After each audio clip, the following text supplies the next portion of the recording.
Despite its numerous achievements, the MCU continues to fail in some fundamental elements that make comic book stories so engaging. It's still quite awful at portraying love tales for the most part, and it has a lot of female characters that it doesn't always know what to do with. One of the most aggravating aspects of the franchise is that it still has such mediocre antagonists. The majority of Marvel's villains aren't particularly compelling as individuals. It's a blessing to have Vincent D'Onofrio's former Daredevil villain Wilson Fisk formally join the MCU in Hawkeye. Fisk is one of the franchise's most complicated, emotionally complex characters, a man who was unrepentantly brutal and miserably lonely, genuinely nervous and dangerously possessive all at the same time.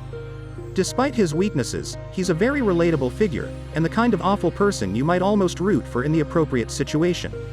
His romance with art dealer Vanessa Mariana is one of the greatest in the MCU, and his lengthy monologues about wanting a brighter future for his city come off as genuine as much as they are megalomaniacal.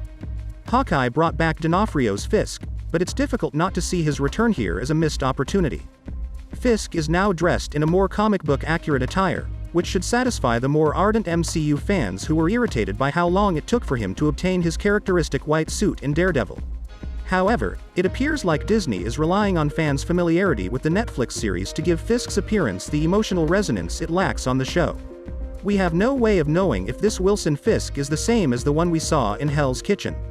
Even if this is a gentle relaunch of the character, it still feels as though Hawkeye misunderstands everything that made Daredevil's Hawkeye so famous in the first place. Part of the issue is just a lack of time.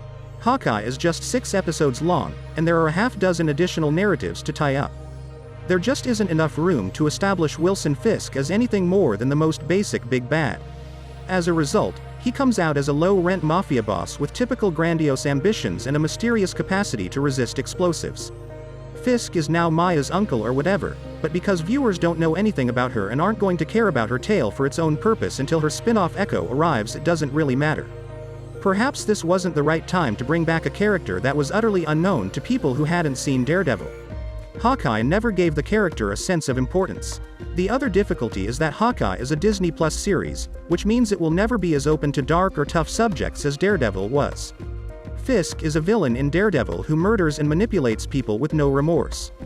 But his savagery stems from his own anxieties, and his major motivators are emotional, ranging from his love for Vanessa to his fear of public humiliation. During his appearance in Hawkeye, though, there is no indication of this subtle duality. Of course, there's every reason to believe that Fisk's return to the MCU will be successful in the end. Till that time, like this video and subscribe to my channel. See you soon.